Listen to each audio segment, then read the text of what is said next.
আসসালামু আলাইকুম। তা আজকে এক ভাই আমাকে নক করছিল, নক করে এসে আমাকে একটা ভিসার কপি দিল। ভিসার কপিটা হচ্ছে মানে কানাডিয়ান ওয়ার্ক পারমিট ভিসার কপি। সে আমাকে স্ক্যান কপি পাঠালো, এটা জিজ্ঞাসা করার জন্য ভাই আমাকে বলে দেন যে এটা কি ভুয়া নাকি রিয়েল। তা আমি এরকম আরও অনেক আগে দেখছি, প্রচুর দেখছি, জব অফার দেখছি। তো এখন এভাবে করে ভিসাটা দেখে বলা মুশকিল যে এটা কি আসলে রিয়েল নাকি এটা আসল। তা আমি বললাম যে ভাই তাহলে এত বলা যাচ্ছে না, আপনি বায়োমেট্রিক কপি করছেন, বায়োমেট্রিক কোথায় করছেন? তখন সে বলল ভাই আমি বায়োমেট্রিক ভিএফএসে করছি, ঢাকার মানে ঢাকার যে ভিএফএস সেখানে। তা আমি বললাম যে আচ্ছা তাহলে তো ভালো, বায়োমেট্রিক যখন হয়েছে তার মানে তো ভালোই লাগতেছে, মনে হয় সব ঠিকঠাকই আছে। তারপর আমি জিজ্ঞাসা করলাম তাহলে ভিসাটা কবে করছেন, মানে ভিসাটা কবে পাইলেন, ভিসাটা কেমনে পাইলেন, ভিসাও কি মানে আপনি যে ভিসাটা পাইছেন আপনি কি পাসপোর্ট কি ভিএফএসে জমা দিচ্ছেন?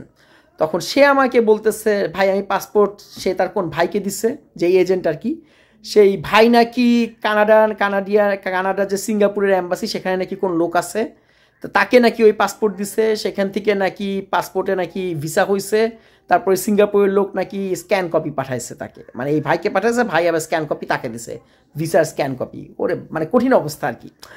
তারপর আমি বললাম যে ভাই এরকম যদি হয় তাহলে এটা পুরোপুরি ভুয়া, এটা 100% ভুয়া। পাসপোর্ট আপনাকে ভিএফএসেই দিতে হবে, আপনাকে নিজে যায়, এবং ভিএফএস থেকে আপনাকে নিজে যায় ভিএফএস থেকে তুলে আনতে হবে, এর অন্যথায় হইলে এটা পুরোপুরি ভুয়া। তাহলে আমি বুঝলাম যে আসলে ব্যাপারটা কী ঘটলো, তাহলে বায়োমেট্রিকটা কেমনে হইলো। আপনারা দেখেন যে মানুষও স্বার্থ হচ্ছে একটু একটু করে ব্যাপারগুলো বুঝতেছে, স্ক্যামগুলা। আবার যারা যারা স্ক্যাম করে, যে এজেন্সিগুলা বা এই দালালগুলা, তারাও স্বার্থ হচ্ছে, মানে শেরের উপর শোয়া শের চলতেছে আর কি।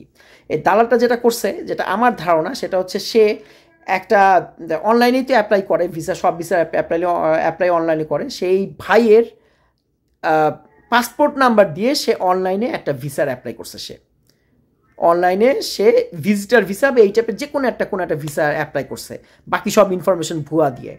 তো যেহেতু পাসপোর্ট নাম্বারটা দিয়ে করছে, তো ওই পাসপোর্ট নাম্বারের এগেনস্টে তখন বায়োমেট্রিক চলে আসছে। বায়োমেট্রিক তো যে কোনো কিছু অ্যাপ্লাই করলে এটা অটোমেটেড, এটা কোনো মানুষও পাঠায় না, এটা জাস্ট মানে আপনার সিস্টেমই দেয়।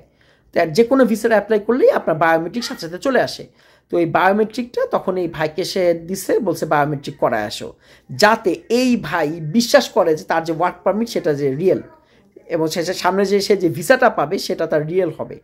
তো এই কাজই হয়তো বা তারা করছে। তো আপনারা সাবধান হয়ে যান ভাই, কানাডার জব যদি পাইতে হয় নিজে অ্যাপ্লাই করে পাইতে হয়, এইটা এত সহজ না, এটা লটারি পাওয়ার মতো। এভাবে করে এই এজেন্সি দালাল টালাল এগুলো 99.99% ভুয়া। আমি 0.1% বাকি রাখলাম, জাস্ট পুরোপুরি 100% বলতে নাই সেই জন্যে, বা 99.99% ভুয়া, বুঝছেন। এগুলাতে যায় না, খামাখা টাকা হারাবেন, বুঝছেন। ওরাও নতুন নতুন বুদ্ধি বার করতেছে, কিন্তু আলটিমেটলি লাভ নাই। এভাবে করে খামাকুলটার ব্যান্ড হবেন, আপনার টাকা যাবে, আপনার সব দিক থেকে লস হবে, বুঝতে পারছেন। এ হচ্ছে ব্যাপার। যাই হোক, আজকে এই পর্যন্তই। আল্লাহ হাফেজ।